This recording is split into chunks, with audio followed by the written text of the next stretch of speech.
our servants most devoted to Mr. Prescott. He's loaded. He's good looking. And he has something cooking. The relatives will be so surprised. Here's Geneva and husband Harvey, henpecked cousin and often cowed by a wife who is too loud. Geneva is outrageous. Thank God she's not contagious. Harvey tries to please her every whim.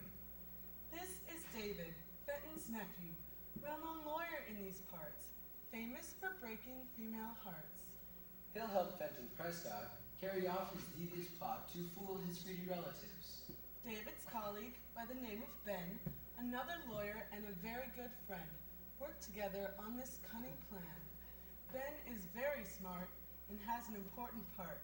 He and Dave will teach them all a lesson.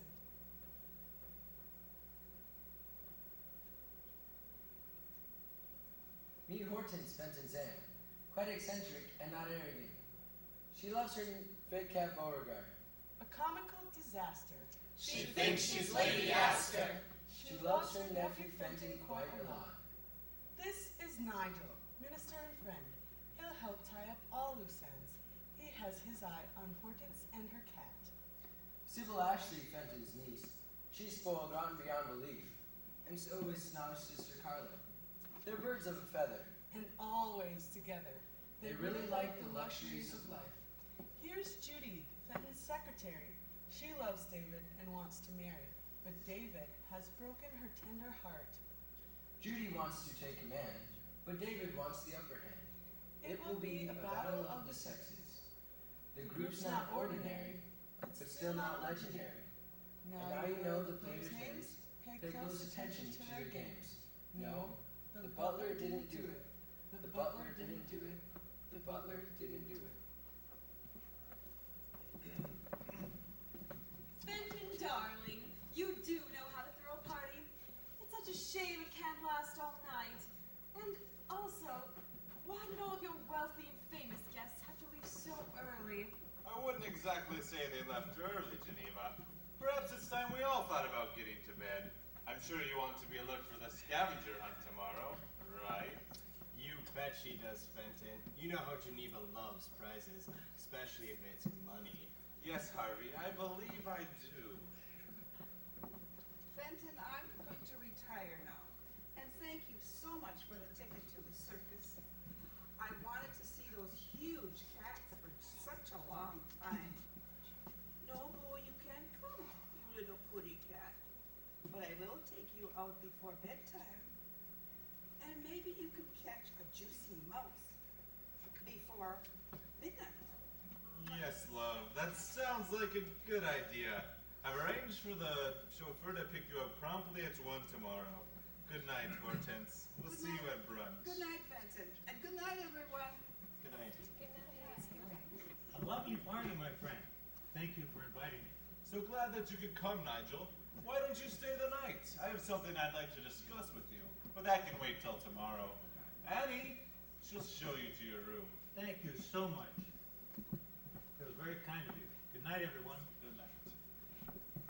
Isn't Lady Astor going to participate in the scavenger hunt tomorrow? No, I've made other arrangements for Hortense. You know how she lives in her own little world most of the time, but I support all her little eccentricities. She's such a dear. She's eccentric, all right. Do you really think she believes that fake cat of hers is real? And why does she insist on being called Lady Astor? Oh, dear Uncle Fenton. It was such a lovely party, but I really must be getting to bed. I need my beauty sleep, you know. Forget it, Sybil. You have to sleep at least 100 years to make any difference at all, and that's a conservative number. Why, you! We'll be going now. Good night, you all. Why, the nerve of that! That's enough, dear sister. Good night, Uncle Fenton. Good night, everyone. I'm afraid Geneva and Sybil are going to tangle one of these days. I believe you are quite right, Judy. Well, it was a wonderful party, Mr. Fenton. Only thanks to your careful planning. Another job well done, my dear. Thank you, sir. I hope you sleep well, sir. And you too. See you tomorrow. Good night, sir. Judy, please wait. Let's talk. Have you two broken up again, David? I'm afraid so, Uncle Fenton, and it's all my fault. Now that everyone is gone, I'd like to discuss that with you, along with something else very important. But first, let's get comfortable. Sit down, man. These cocktail parties are hard on the feet. Now, would you two like to join me in a brandy? Sure, Uncle Fenton. Malcolm, could I trouble you for some brandy for the three of us? But of course, sir. Now tell me, David, what is going on with you and Judy? I like that girl. I can understand why. She's different from all the other girls I've known and very special. I not only like her, I think I love her. From what I've observed tonight, doesn't look like the feeling is mutual. Thank you, Malcolm. Perhaps you and Annie could finish the cleanup in the morning. Very good, sir. Good night. Good night. I'm afraid I'm the one who called off the engagement, Uncle. Well, if you love the girl, why in great heavens would you do that? Ben can tell you what happens to me when a relationship gets too serious. I seem to suffer from this strange malady known as alteritis. That's true, Mr. Prescott. There were several girls crazy about David in college. But when they'd start to talk about living happily ever after, David here would have nightmares about nooses around his neck and the ever-dreaded ball and chain. Without fail, he'd break off the relationship. I'm a jellyfish when it comes to making commitments, Uncle. Maybe you and I are destined to be bachelors. I'm resigned to it, my boy, but it's a path I'd hoped you wouldn't choose. You must forget that I've never forgotten Marlowe for 1 minute. Marlowe? Yes. Beautiful Marlowe. Marlowe de Vincent. David was, I believe, only 17 when I was about to marry the sweetest woman on earth. Yes, only 17. Uncle Fenton knew I had a wild crush on her, too. I can see why you've never forgotten her, Uncle. I'm both curious and intrigued. What happened, Mr. Prescott? It was 5 years ago to this day. I gave a party in this very room to announce our wedding date. You know, friends, family, some business associates. A lot of stuffed shirts, I'm afraid. I thought the evening had gone well, but I noticed Marlowe was in a reflective mood when I kissed her goodnight.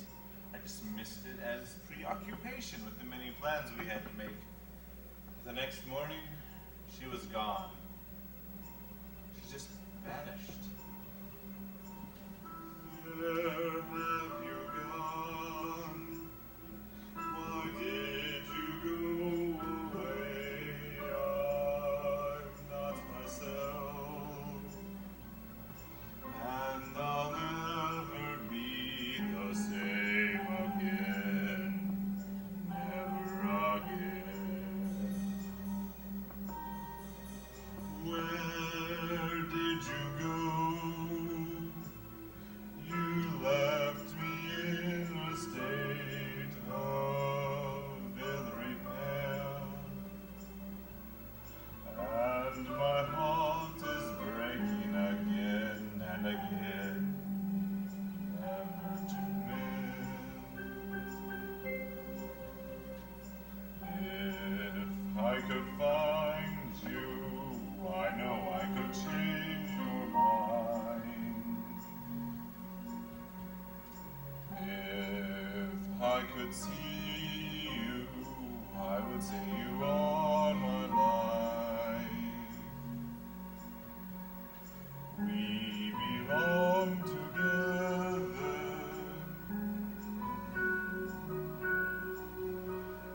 together.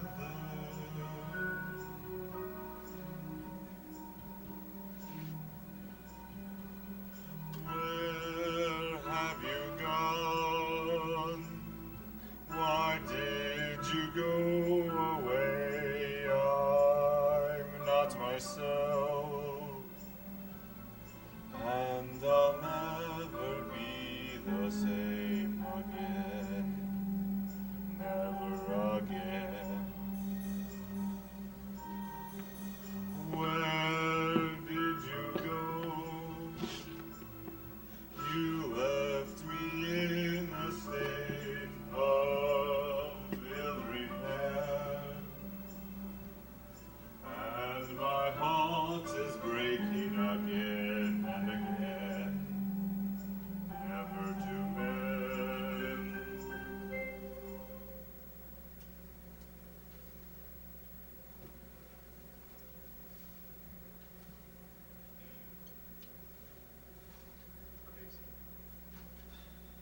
can see. I mean, I don't understand why any woman would want to walk away from the chance of becoming your wife, Mr. Prescott.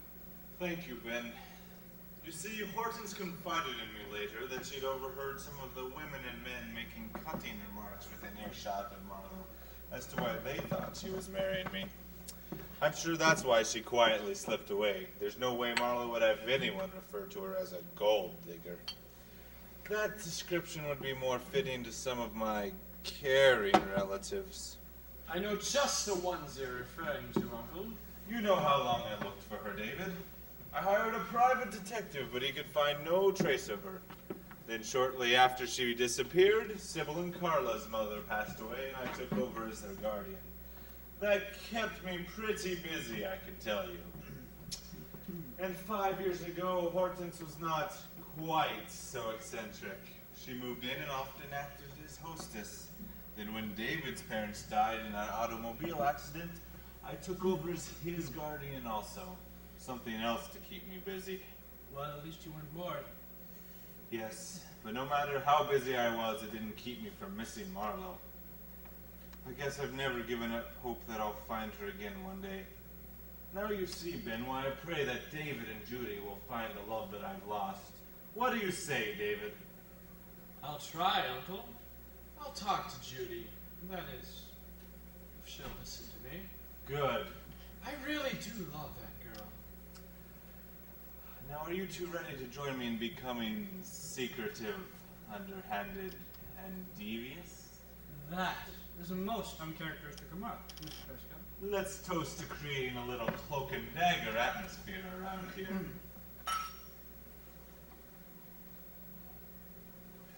Now, just what is all this business about being secretive, underhanded, and devious? Well, you see, I'd like to put some of my caring relatives to a test. Test? What kind of test?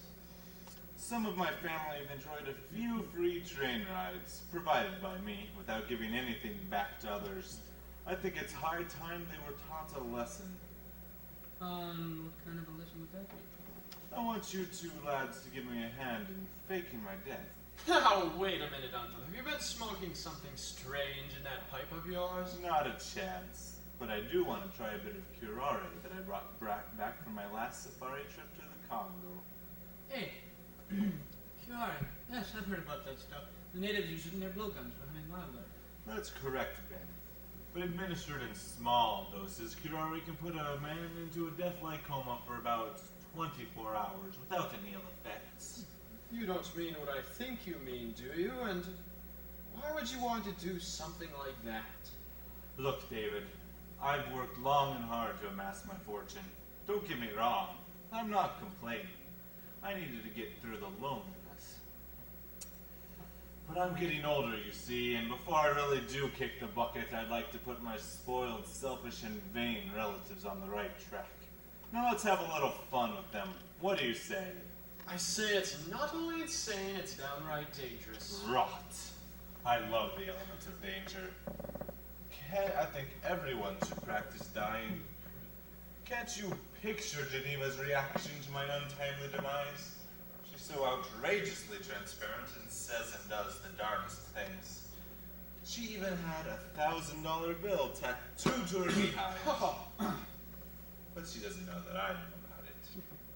She leads poor Harvey around by the nose and thinks the most attractive thing about me is my money. She's truly materialistic. And we all know Sybil and Carla are utterly spoiled, rotten snobs.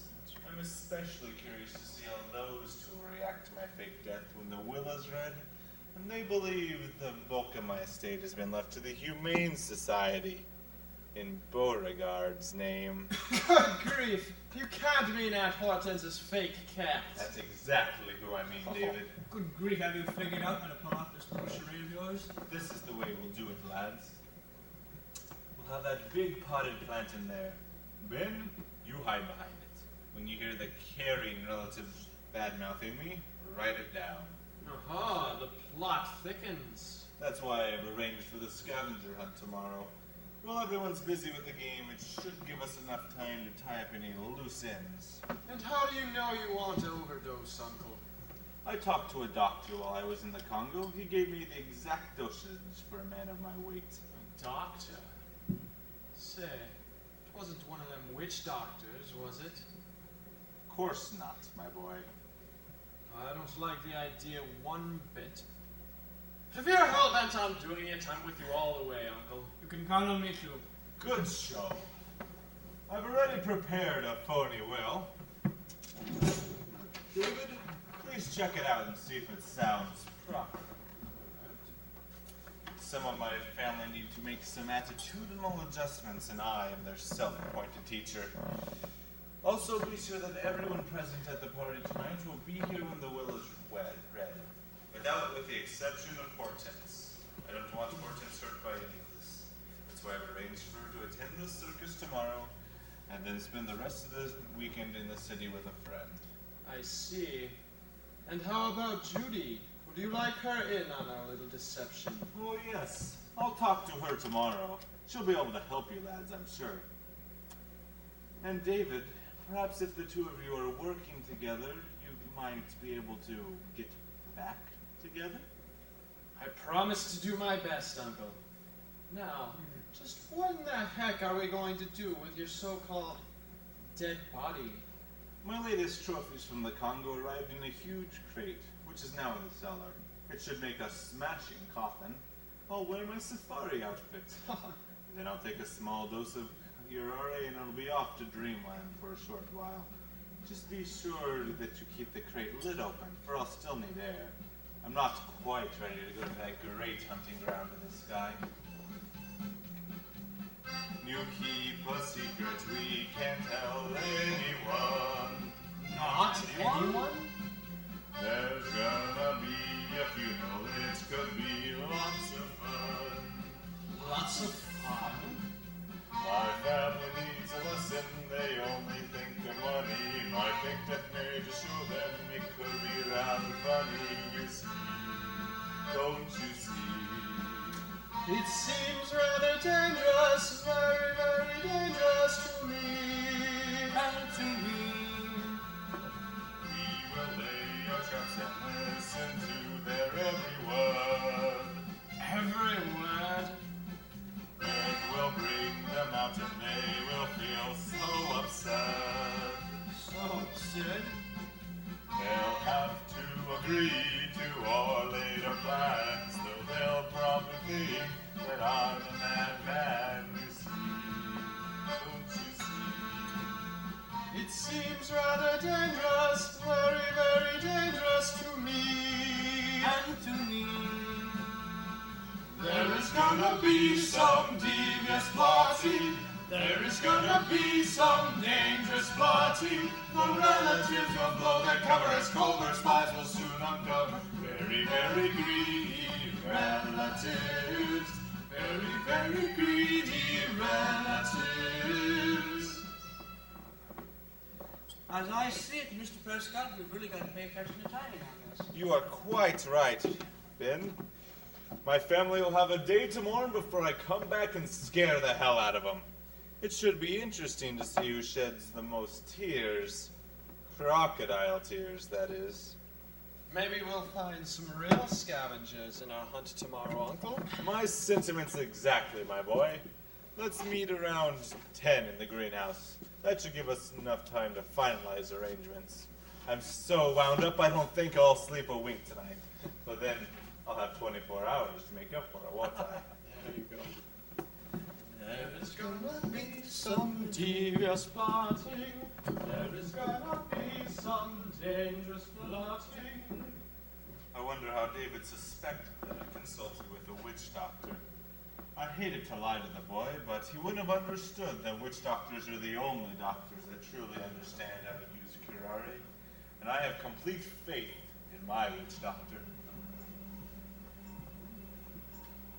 If I could find you, I know I could change your mind. It was so long ago, but I know the afterglow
You win a few, lose a few. They say it's in the game, but lately I've been losing.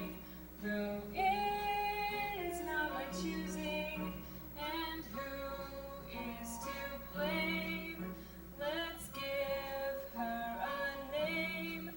It is I, it is I, it is I.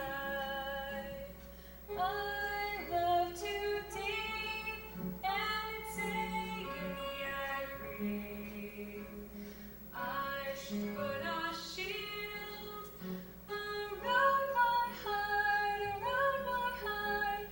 I give my heart and mind, but I cannot find someone who will commit their life to me, to me, to me. You win a few, lose a few, and your heart cries out in pain. But lately I've been losing, though it is not my choosing, and who is to blame? Let's give her a name. It is I, it is I, it is.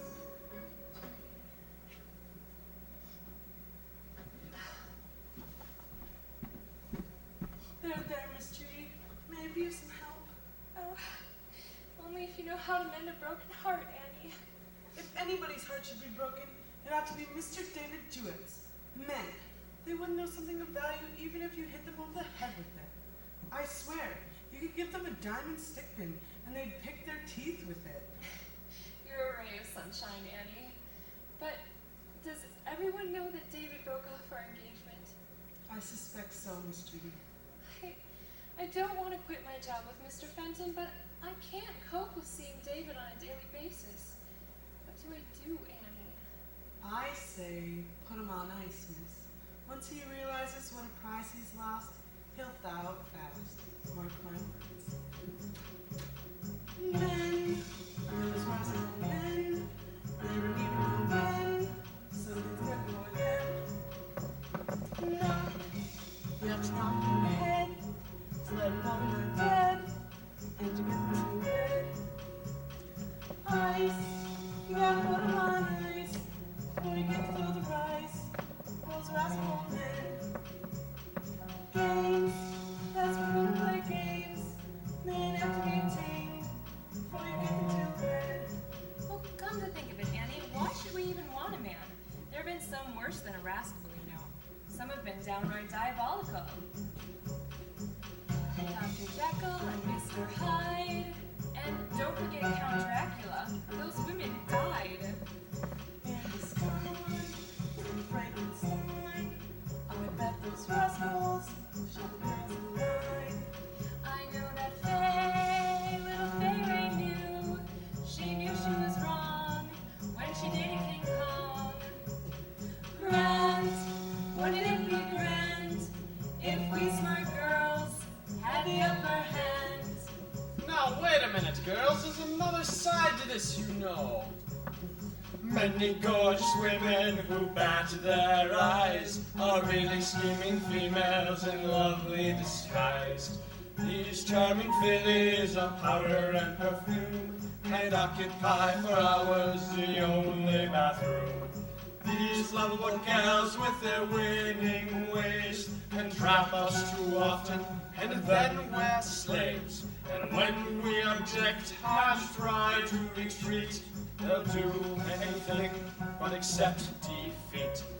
Cleopatra was a glamorous gal. She took Mark seriously, he wanted a pal. Delilah, biblical lore, was treacherous too. Samson was tricked, and then he was through. And don't forget Malahari, the queen of mean. She ranks #1 as the worst we've seen. Grand, wouldn't it be grand if we smart guys had the upper hand? Many gorgeous women who badge their eyes are really scheming females in lovely disguise. These charming fillies of powder and perfume can occupy for hours the only bathroom. These lovable gals with their winning ways can trap us too often, and then we're slaves. And when we object and try to retreat, they'll do anything but accept defeat. Cleopatra was a glamorous gal. She took life seriously and wanted a pal. Delilah, biblical law, was treacherous too. Samson was strict, and then he was through. And don't forget Madhari, the queen of mean. She ranks #1 as the worst we've seen. Grand, wouldn't it be grand if we smart guys had the upper hand? All right, how long were you two standing there? Long enough to know that we have some serious talking to do, darling. Don't you darling me, Mr. Jewett. I must be running along now. I have work to do. Me too. I've never seen this side of you before, Judy. Well, Mr. Jewett, I'll show you another side. Judy, wait, please. I'm trying to tell you how sorry I am. I know I had a problem, for the thought of marriage made me want to run as far as my feet could carry me. Then why bother to apologize? Because Uncle Fenton told me what life is like without the person you love. I never realized until last night just how lonely he's been all of these years. And is that all that I mean to you? Someone to keep you from being lonely in your older years? No, Judy, I'm trying to tell you how sorry I am. I love you. And if you'll give me another chance, I'll turn myself inside out to make you happy. Isn't that a bit extreme, David? You look a little funny walking around inside out. Judy, I'm serious. Please melt just a little. Can't you picture it? Our own country cottage, white picket fence, 2 beautiful, smart children. A boy and a girl, of course, and... I can't believe you, David. I can't. Believe me, Judy, you even have my permission to hog-tie me at our wedding if I start behaving like I'm having doubts. I can't trust you, David. I'm sorry. I'm sorry to interrupt. Judy, Mr. Fenton wants you in his study. He needs to see you too, David. Ben, why don't you go hide behind that potted plant there and be on the lookout for any disparaging remarks about Uncle Fenton from the clan? If you can hear anything that can be used against any of them, and I can guarantee you that you will, be sure to write it down. We could present the comments later at the reading of the will. What will? And won't they be surprised? There is a lot of surprises, old boy. Now, Judy, let's go see what Uncle Fenton wants to talk to us about.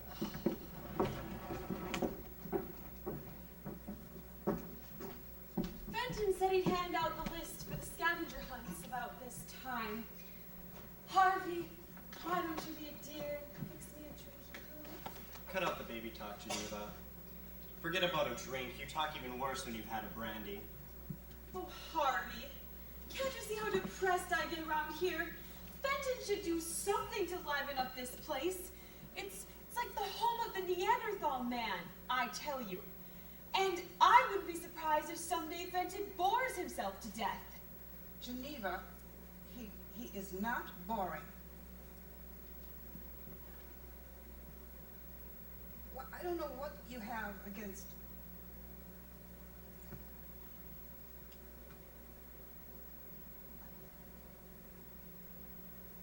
What is it you have against him, anyway? You think this place is like the catacombs. I find it most delightful living here. We had a lovely party last evening, a scavenger hunt this afternoon, a wonderful weekend. And besides, he loves Bo and treats him with respect. Right, Bo? Oh, brother. Well, I'll admit, he does know how to throw a good party. There were a lot of very important people here last night. But I think he should appoint me as his official hostess. Goodness knows I am the most qualified for the job, even if you do think you're Lady Astor. What do you mean, I think I'm Lady Astor? You know what, Geneva? You should probably keep a civil tongue while you're here. Cousin Fenton isn't stupid, you know. If he ever caught you talking ill about him, he might cut our allowance. Just what kind of job do you think you could handle, my dear? Job? Job? Are you out of your mind? Besides, what's so wrong with wanting to live on Easy Street? Geneva, do you remember when you were a child and all your friends wanted to play hopscotch, but you insisted on playing Monopoly? And when they were singing Twinkle, Twinkle, Little Star, you belted out pennies from heaven. And later on, they would show pictures of their beaux, and you had pictures of Alexander Hamilton. I have never seen you wear anything but dollar green. So what's your point, Lady Astor? I'm simply fascinated by your long-term memory. I will admit, though, I do love money. Well, the point is, Geneva, if money is so important, then why is poor Fenton so lonely? I can't answer that, Hortense. All I can tell you is that whoever said money doesn't buy happiness has certainly never shopped at Saks Fifth Avenue. Pretty shiny silver, copper, green and gold. I love it new and I love it old. I love it hot and I love it cold. Oh yes, wonderful, wonderful money. Give me greenbacks and I'll invest, for that is something that I do best. I carry deposits in my treasure chest. Oh yes, wonderful, wonderful money. Money, money, money is such heady stuff. For some old reason I can't get enough. Everything I like and everything I do takes money, money, money, even my tattoo. With money, money, money you can be diverse, though everyone on earth wants to steal your purse. With money you can be lecherous, preposterous, cantankerous, and even adulterous. Don't listen to such nonsense, Bo. It's disgusting and catastrophic. 'Cause money makes it all okay, okay, okay.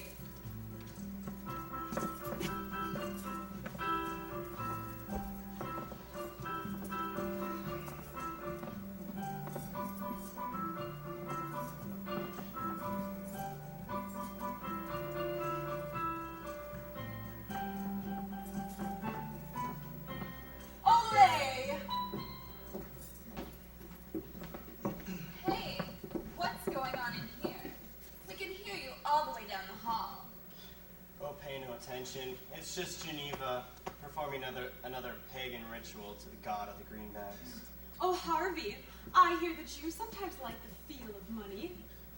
I surely wish we could get on with the hunt. I'd like to get a few laps in that Olympic-sized swimming pool.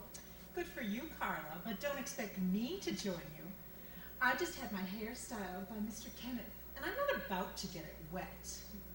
Oh, I've always wondered who your sadistic hairdresser was. Well, at least I don't look like I'm in constant readiness for a Halloween party. Your hair always looks like it's been styled by a witch doctor. Aunt Hortense, what are you doing here? I thought you were on your way to the city to see the zoo. Well, Emily was dating this Asian man, and he gave her the flu, so she couldn't go, and so.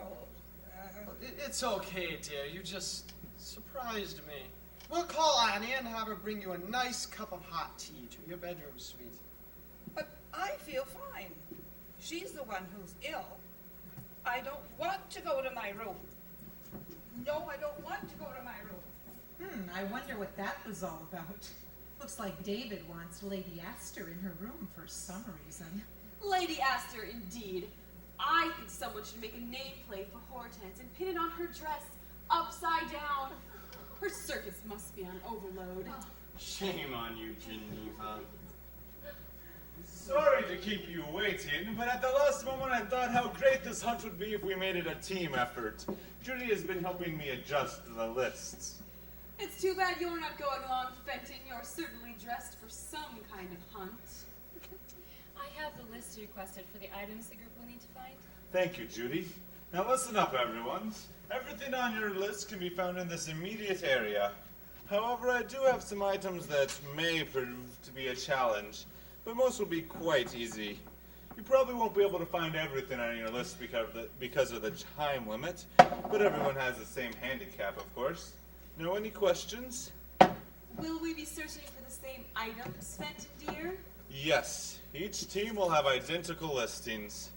The game will begin as soon as I leave, and I'll expect you all back promptly at 5 o'clock this afternoon. The team that has found the most items by 5 o'clock will be declared the winner. A slingshot, a toilet seat and plunger, a mask, a wig, and good grief, Fenton, you're asking the impossible. I don't think so, Geneva. I wouldn't underestimate you for a minute. Well, folks, I didn't get much sleep last night, so while you're out hunting, I think I'll take a nap. A long nap. Now choose your partners and good luck. Let the games begin. How about it, sis? Well, I suppose you'll have to do until my prince shows up. I've been waiting for such a long, long time. I'm waiting for my prince to find me, a man who's handsome and sweet. I'm waiting for my prince to find me. He'll sweep me right off of my feet. Broken heart, broken dreams, broken promises. That's all I've ever had before. Broken heart, broken dreams, broken promises. I hope he'll soon knock at my door. I might as well warn you right now, if your prince should walk through that door, I tell him the truth about you, dear Sybil. He'd run and you'd see him no more. Broken heart, broken dreams, broken promises. That's all she's ever had before. Broken heart, broken dreams, broken promises. He won't ever knock at her door. I might as well warn you right now, that if your prince should walk through that door, I tell him the dreams about you, dear Sybil. I run and soon see him my door. Broken heart, broken dreams, my prince to find me, a man she's never had before. Broken heart, broken dreams, broken promises to find me. He'll sweep air right off at my feet. Broken heart, broken dreams, broken promises. That's all I've ever had before. Broken heart, broken dreams, broken promises. I won't ever knock at your door. Any man would be better off living in a pit of vipers than living with you, Miss Large of hips and small of brain. If that witch doesn't leave me alone, I'm going to pull every dyed strand of her hair out! That's enough, Sybil. Well, let's get on with the hunt. We don't have much time left. I don't know. What is Nigel, I didn't know you were going to participate in the hunt. And Aunt Hortense, I thought you were having tea in your sitting room. I met Pastor Jenkins in the hall, and we both want to go to the scavenger hunt. And why did you lock me up like a common criminal? Or perhaps a nut. Sybil, for goodness sake, watch your mouth. I'm sorry, dear. I didn't mean to make you feel that way. Why don't you and Pastor Jennings be partners together? A smashing idea, my boy. I've never been on a scavenger hunt. Would you do me the honor, my lady? Of course, my lord. Judy, I believe we have some things we must attend to. Why don't you come along with me? Good luck, everyone. Good luck.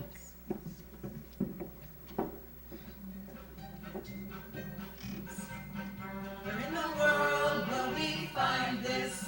I do not know at all. We have to steal a policeman's hat. Just what is a musket ball? Can we find a musket ball?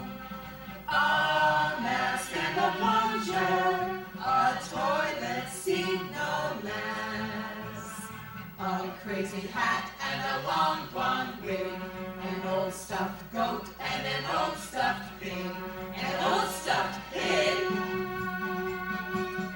I've never seen such a wacky list. Where shall we start our hunt? I can't get it all in my mind. Those things we'll never find. Boy, are we in a bind. Let's go before we get behind.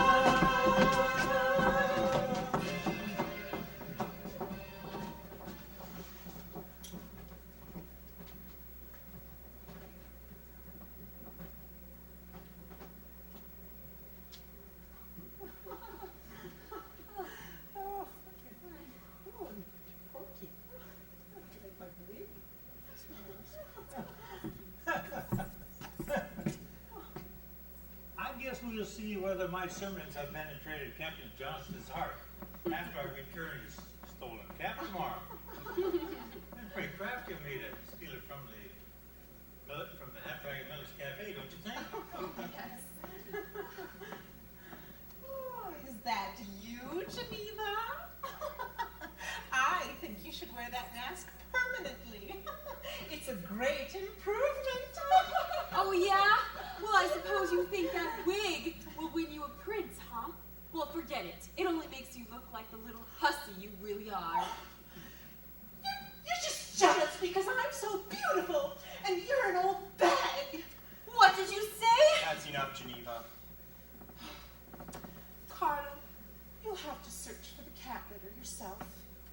Who, me? Who broke your legs? This manicure cost me plenty, and if you think I'm going to touch any of that vile stuff... Okay, you hold Porky. I'll go search for some litter. Look, Harvey. Nigel had the guts to steal a policeman's hat. Geneva, what more do you want from me? I got a toilet seat and a plunger. Yes, you did, Harvey. But I do so wish you could have found me a long blonde wig. Let me see that wig, Sybil. No, why should I? Look, you twit, I said I wanted it. No! Besides, I've always thought I looked great as a blonde. Give me back that wig, you old No! bag! You don't even have it on yet. Nigel, would you please separate these two while I go get some cat litter? I'll do my I best. just got some of the... It's Now, fine. girls, stop this childish behavior immediately. Oh, it's my wig. I found it. Goodness. I don't recall this item being on the list. Drop that. You can't have it. It's my slingshot. Isn't that stretching it just a bit, Geneva? No, I don't think so. I already win that prize. And he said we could... Listen to me, everyone. Everyone listen to me. What on earth is it, David? I think Uncle Fenton is dead. What? Oh, no! David, that's a cruel joke. I don't believe you. It's no joke. I went to his room to check on him as he requested, and I tried to rouse him, but I couldn't. Everyone remain calm. I'll call his doctor.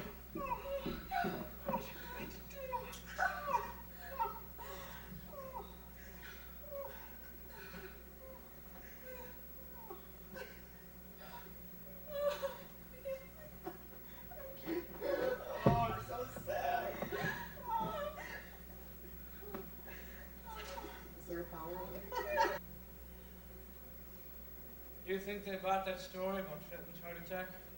Well, I told them that Dr. Farrell examined them. He's been the family physician for 30 years, so I don't think they'll question it. Are you sure he's going to be okay? He looks so dead. Potions should be wearing off about the same time as the reading of the will.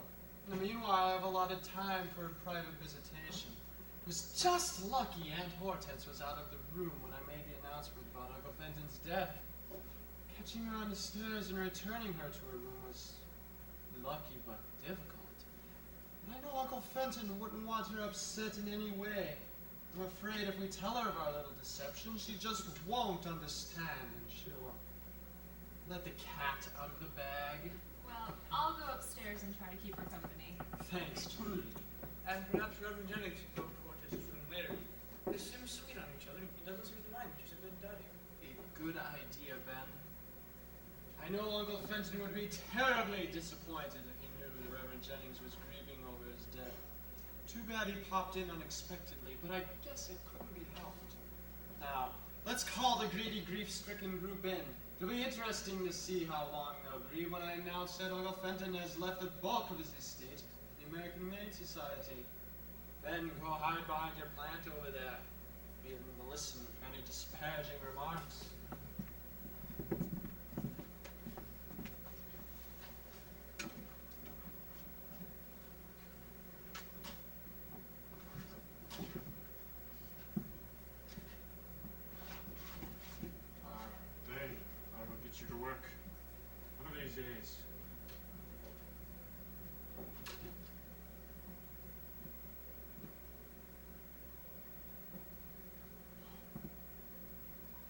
I'm doing something wrong. I must be. David, could I come and help you? You can, men. Can you help me? Quickly now, quickly.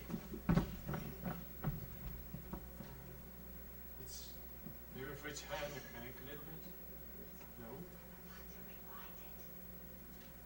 We're getting there. Don't worry, folks.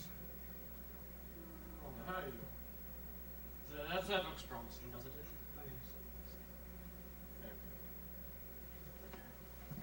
It's going to the south.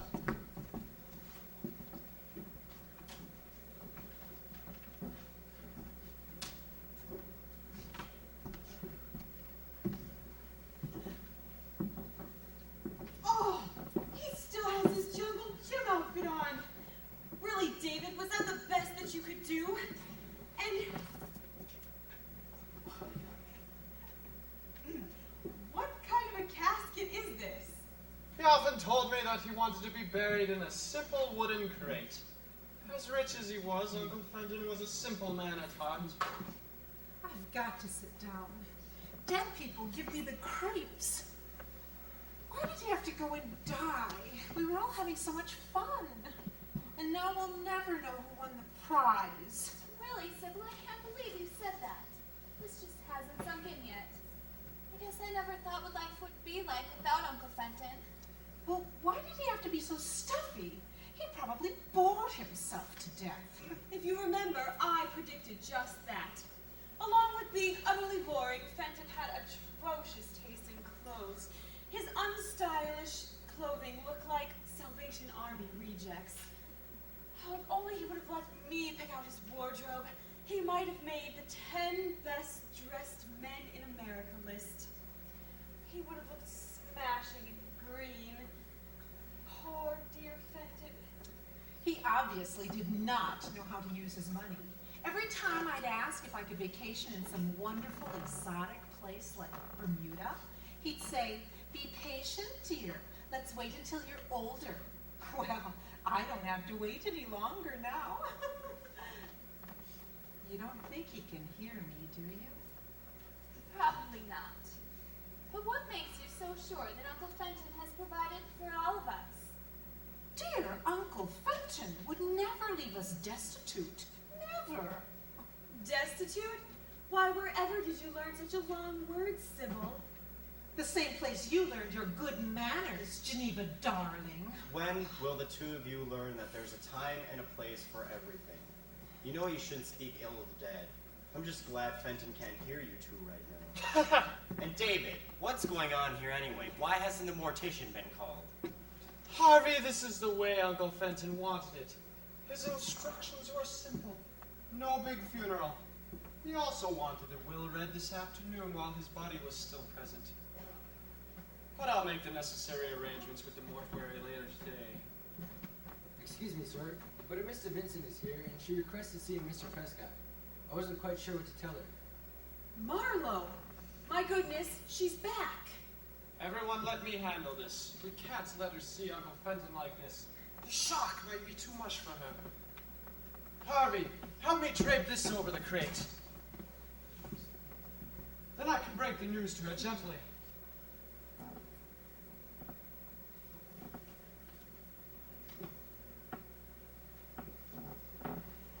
All right, Malcolm. You may show Mr. Vincent in.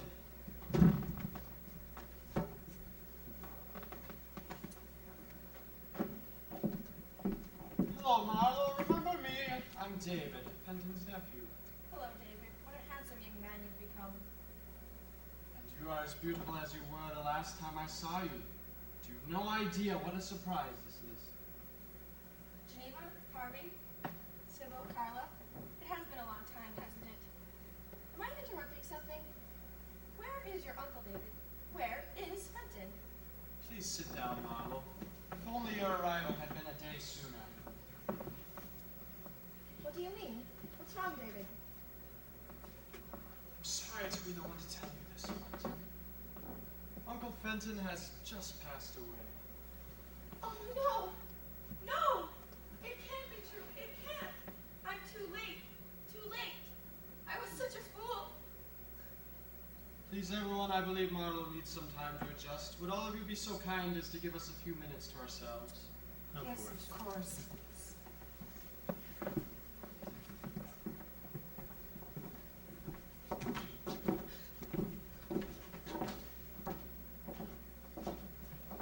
Oh, Mr. Vincent, I tried to reach you, but you had already left. I'm so sorry. It's not your fault. It's not your fault at all, Annie. I'm the only one to blame. I'm lost. I'm not making the connection here. Maybe you'd better get Mr. Vincent a brandy first, Annie. Of course, sir. Just give me a moment, David, and I'll explain. Did you know he's been looking for you for years? He even hired a private detective. He did? Where have you been all this time, and how did you happen to show up now? I'm so ashamed. I can't believe I hurt the only man I've ever loved. Thank you, Annie. You see, I've been living in England under an assumed name, trying to keep a low profile. How could I have hurt the only man I ever loved? Didn't you have any idea how much he loved you? I don't think I did, but I do now. At this point, it seems so foolish when I think of the reason I left.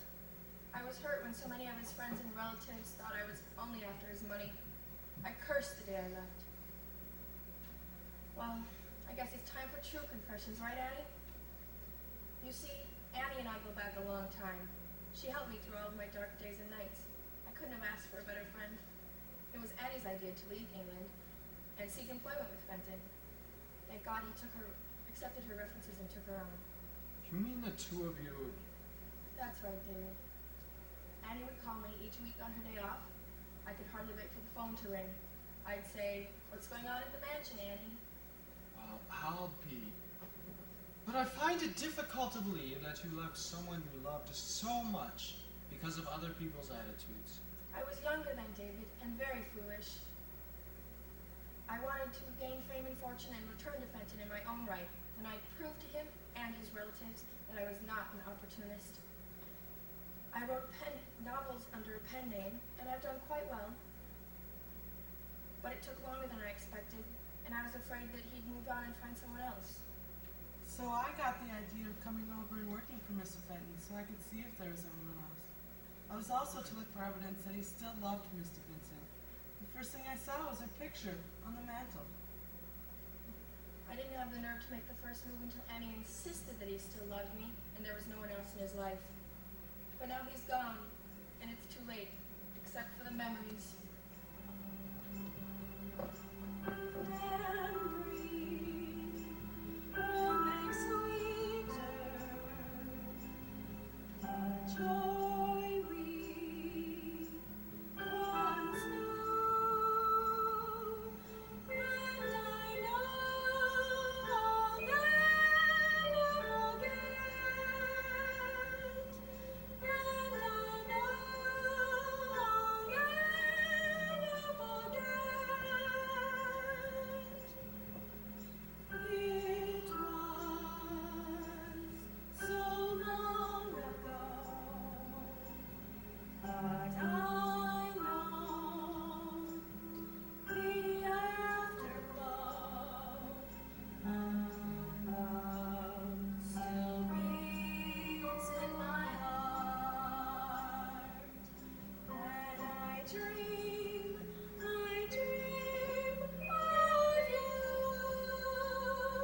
think I could have a moment alone with Marlowe? Of course, sir. Thank you. Marlowe, it's my turn for a confession. I can't bear to see you hurt for another minute. Listen to me now. Uncle Fenton is... He's not dead. What do you mean he's not dead? You've just told me he was dead and now you're saying he's not? None of this is making sense. Hold on, Marlowe. He's only in a deep sleep, which should be wearing off soon. Oh my, this is so confusing. Are you sure he's alright? Yes, I assure you he's fine. I have some things I must attend to, but come along with me and I'll try to explain. I believe Uncle Fenton would be thrilled to death, pardon the pun, and to have you in on our little charade. Trust me, Marlowe.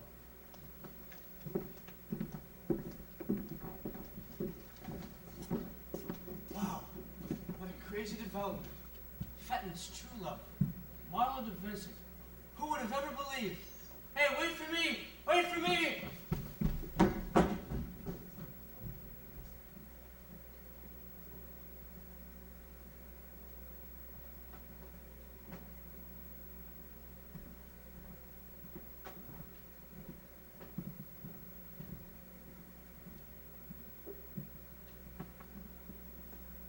Malcolm, this looks undignified.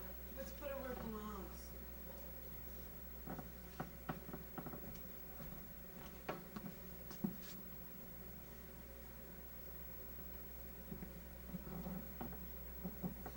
Oh, Mr. Prescott, why'd you have to go and do a fool thing like dying? I do hope you're not expecting an answer, Andy. I never worked for anyone so good and kind. Except for Miss Marlowe, of course. You mean Miss de Vincent? Did you work for Miss de Vincent? Yes, in England. And you broke my heart seeing her so sad. She loved Mr. Prescott so much. I know that feeling was mutual. Mr. Prescott always carried her picture in his vest pocket. If only Miss Marlowe had gotten here sooner. Maybe the poor man died of a broken heart. Isn't it ironic, Annie? A man with so much wealth, and yet you refer to him as the poor man? Miss Marlowe subscribed to a half a dozen American newspapers, always looking for articles about him. That's why I came here to work. I called her every week and told her as much as I could about him. Why, Annie, I never suspected for a moment that you were undercover agent. Get along with you now. And now that I required rather warm feelings towards you, I suppose you would be moving on? I must admit you rather caught my eye from the first, but you're right. Miss Marlowe will need me now more than ever. Oh, dear me. What is it going to be like with no Mr. Prescott and no Annie? If I'm going to be stuck here with a bunch of greedy relatives, well, maybe I'd better find other employment also. Do you think Mr. Prescott left a crown or two for us? It doesn't matter, Malcolm. I would have done anything for that man and not expect a shilling from his will. You're right, love. It's been a pleasure, sir. Except for Miss Hortense and Mr. David, the rest of the lot really are snobs, and greedy snobs at that. How do you suppose a person becomes a snob, Malcolm? A snob? Well, first of all, what are snobs? Would you really like to know? A snob is a person with no place to go, 'cause he's already there. He thinks he's so high, he can't climb further and he can't pass him by, for his nose is touching the clouds you see, and no one can add to his pedigree, for he's a snob, a high mighty snob, for he's a snob, a high mighty snob. And now I know what a snob really is, and I thank you for answering my little quiz. I'm glad I have no pedigree. I'm down to earth where I really have to be, with my friends and my pals, and I'm grateful as can be. Yes, I'm grateful as I can be that I'm not a snob, a high mighty snob. That we're not snobs, high mighty snobs. And it all boils down to bloody money. And they'll soon be back for the reading of the will, I guess. I can already see the dollar signs in Mr. Neva's eyes before I even look at her. Well, I'll see you later, Annie. Yes, I'll see you later. Bye. Bye. Or use for him to get all dusty again before the greedy ones arrive. With the lid closed, we won't have to worry about any little vermin crawling in with him. Right, Malcolm? Right you are, my dear considerate Annie.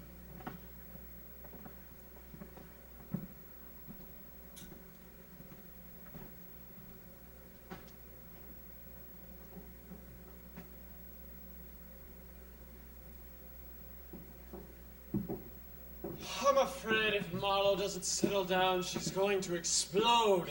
Can you blame her? She's been in virtual shock ever since you let her in on what's been happening. Wait till he sees her. I hope Fenton has a strong heart. Good heavens, someone's lowered the lid! Oh no! Uncle Fenton! Can you hear me? Quick, help me get him upright, Ben. Help me get him upright. Come on. Wake up. Quick, Judy, get him a glass of brandy. I think I can feel his pulse. Come on, Uncle Fenton. Wake up. Here. Let's hold this under his nose. Come on, Uncle Fenton. Wake up.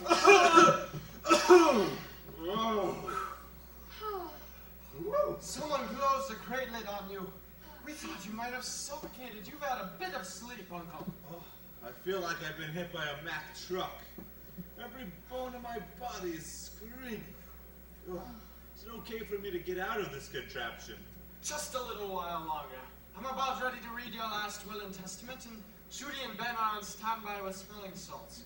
The real fun is just about to begin. Oh, I can't wait until all this is over, Mr. Fenton.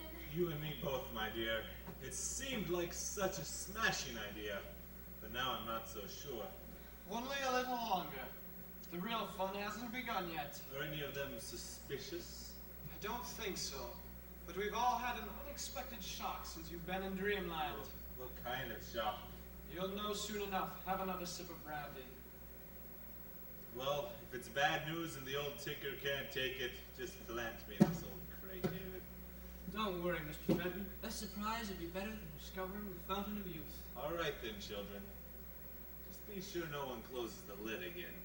On with the show. Okay, I believe we're all set.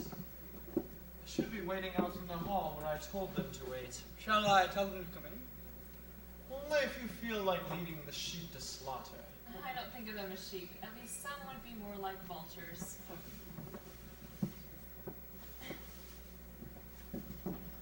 Well then, ladies and gentlemen, take a seat and we'll get started.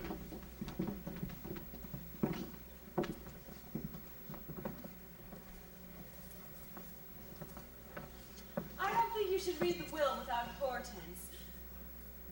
Where is she? Out walking her fake cat, perhaps? We're trying to keep Uncle Fenton's death away from Matt Hortense until she can be told lightly. So we've had her driven into town to pick up some items for a wedding. A wedding? Whose wedding? Don't you mean a funeral? Aren't we having a funeral here? Yes, of course, Sybil. I guess I'm just so upset I'm getting all my words mixed up. Now let's get on with this, shall we? Uncle Fenton was very explicit as to the manner in which his estate should be distributed.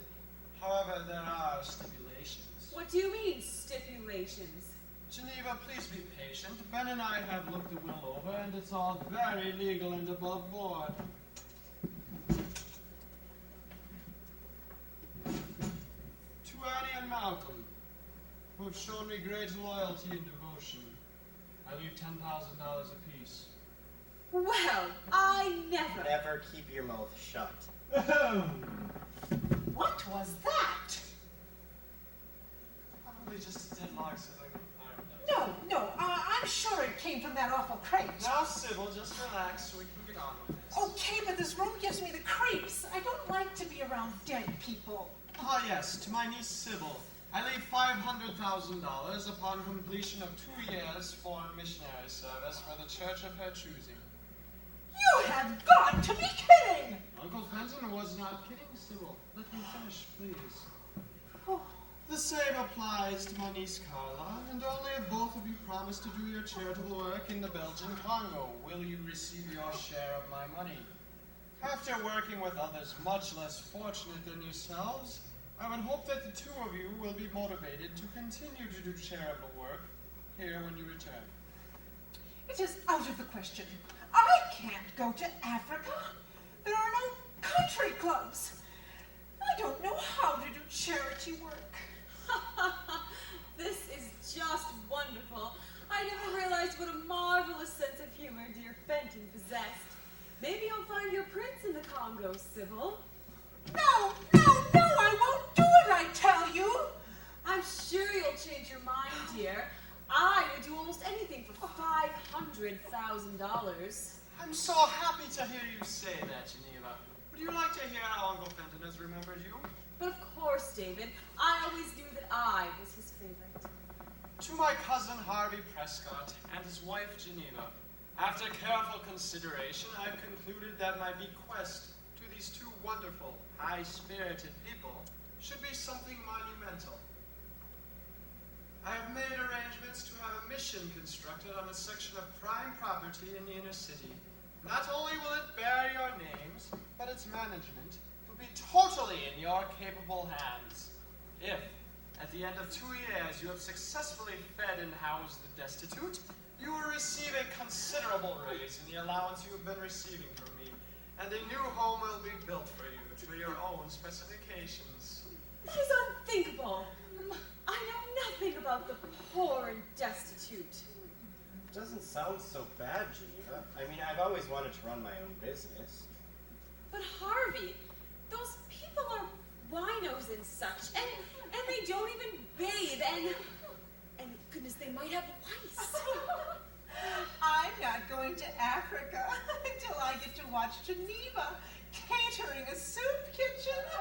Geneva, just think. This could put you on society page. Can't you see it? Beautiful socialite devotes time and energy to bettering the lives of the homeless and downtrodden. And I'll even buy you an apron with dollar signs embroidered on it. Believe it or not, Geneva, you may find at your soup kitchen that all human beings have something in common. A heart, a soul, and a mind. Whatever are you talking about? You'll see, Geneva. You'll see. I hope. Now, it's no secret to any of us how Uncle Fenton felt about the Reverend Jennings' past work in Africa. So this next bequeath should be no surprise. To Nigel, for all your moral support and friendship, I leave funds for a fully equipped and staffed hospital in Kinshasa for the underprivileged. Well, praise the Lord. There was no doubt in my mind that my friend Fenton was a saint. There's more, Reverend Jennings. Oh. You know how you love children. In addition to your hospital, I have arranged to have an orphanage erected on the same compound. And it is to be named the De Vincent Home for Underprivileged Children.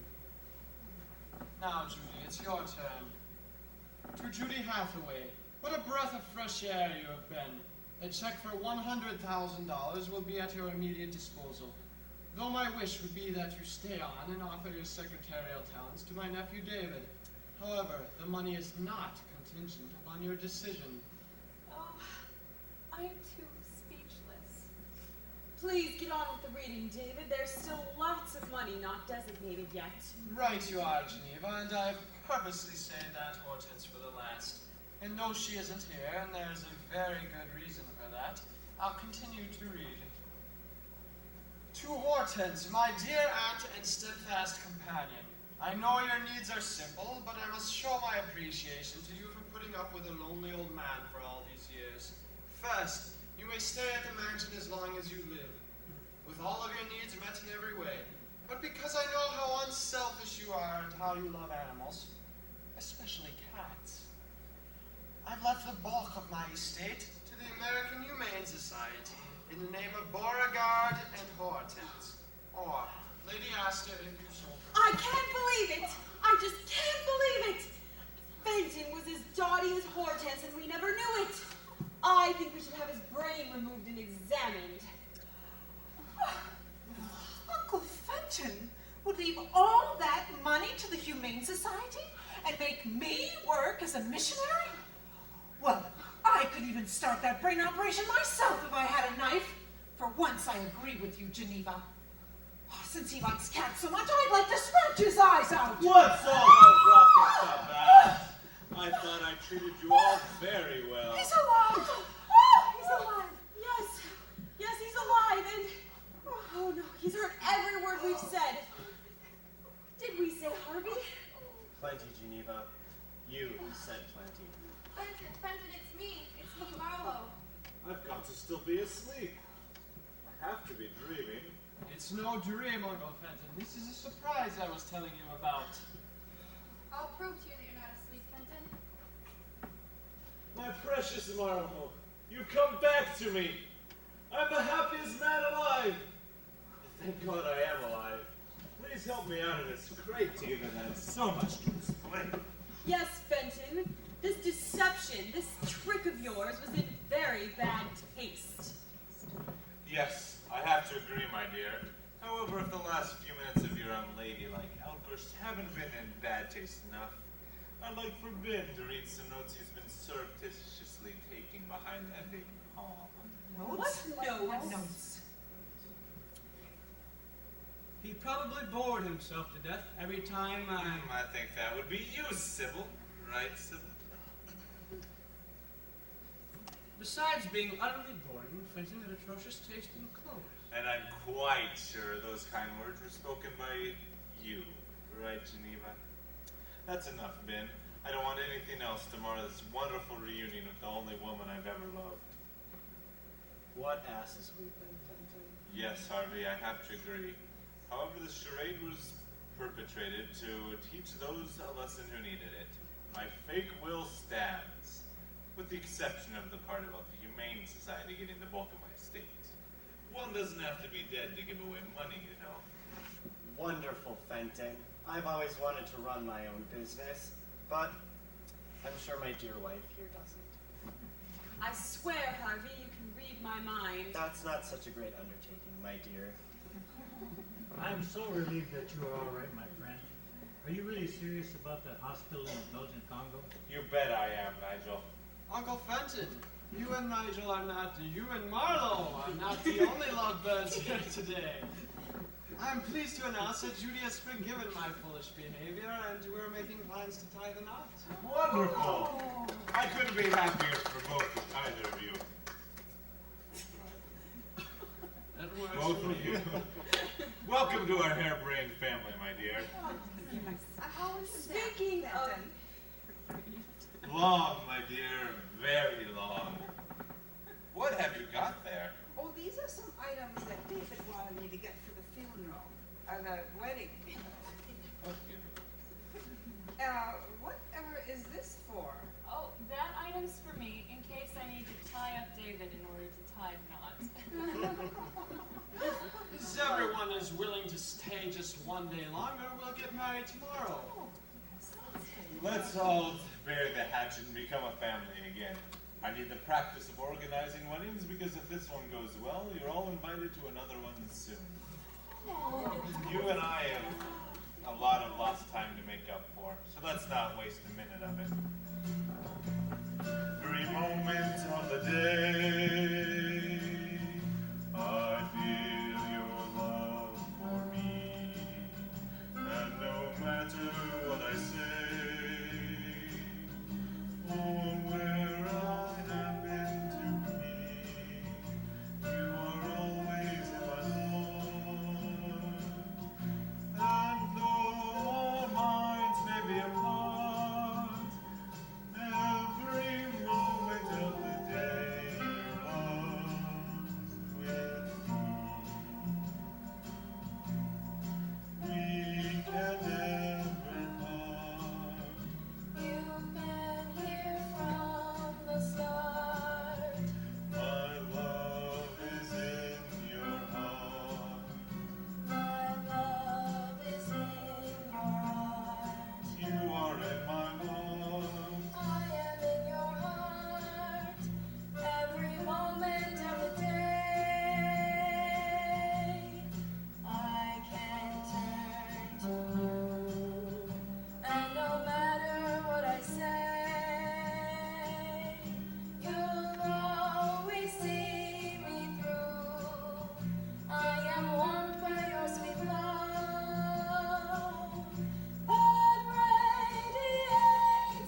Isn't this just wonderful, Nigel? I'm so happy to have you preside at this wedding. I want you to keep the good book warm, as you're not done with us yet. Could I persuade you and Marlowe to have your wedding in the Belgian Congo pen? You have no idea how anxious I am to see that new hospital getting started.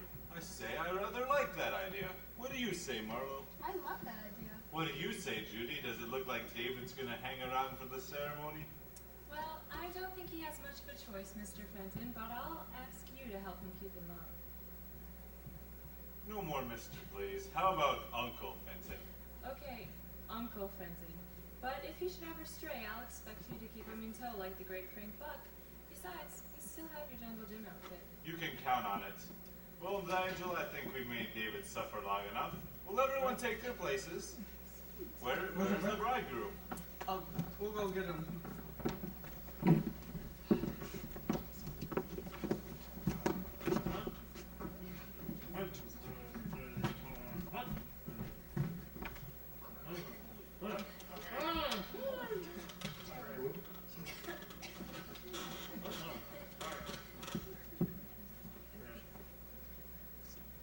Okay, dearly beloved, we are gathered together to witness one of the shortest ceremonies I have ever performed.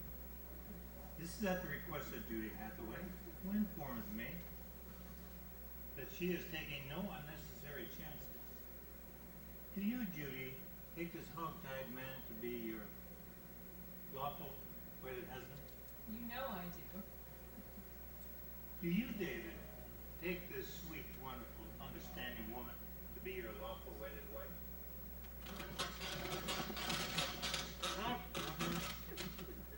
The ring, please. I assume you are acting in proxy for the occupied bridegroom? Yes, sir.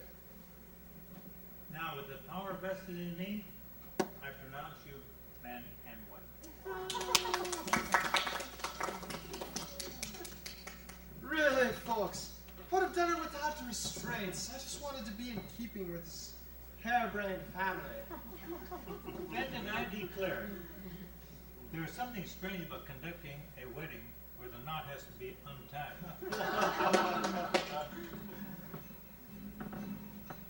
Come, share your dream with me. Come, share your dream with me. And I'll share mine. And I'll share mine.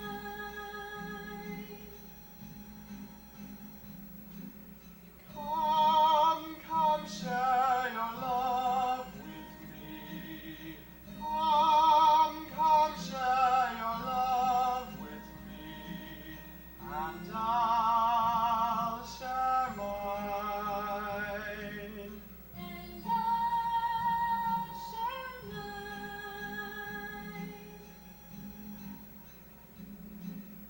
Love is a thing of the heart and mind. Our vows today will forever bind. Our love and life together. Our love and life together. Together, together. Come, share your life with me. Come, share your life with me. And I'll share mine. And I'll share mine. Judy, hurry and throw the bouquet!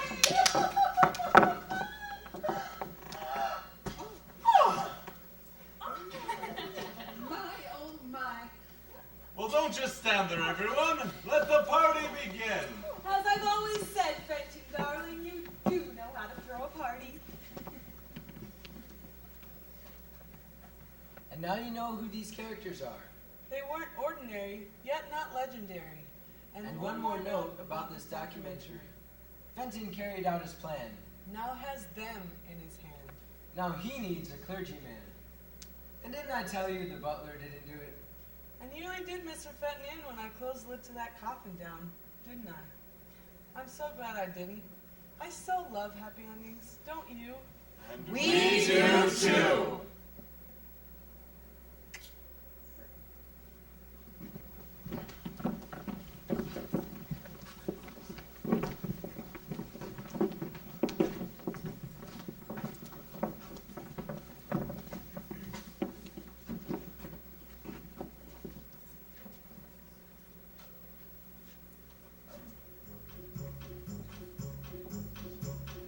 Men, those rascal men, they don't even know when something's good for them.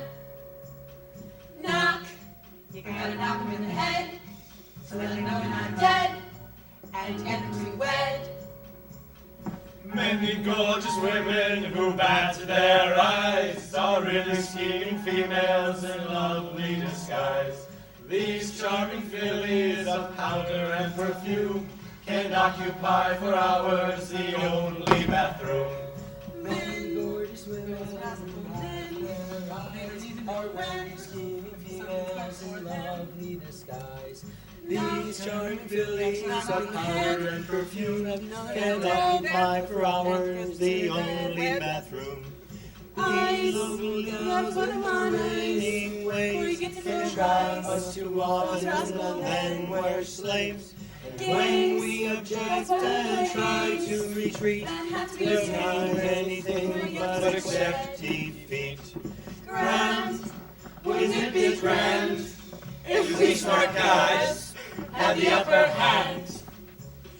grand, Isn't it just grand that we wound up with the upper hand?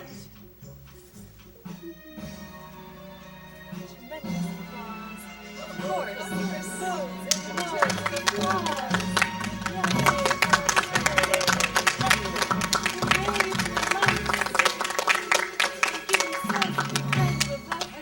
So empty.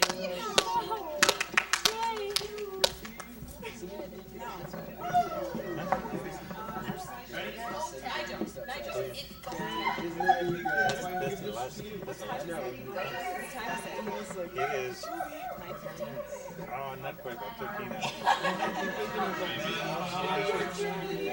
What can I say? Even we're getting divorced.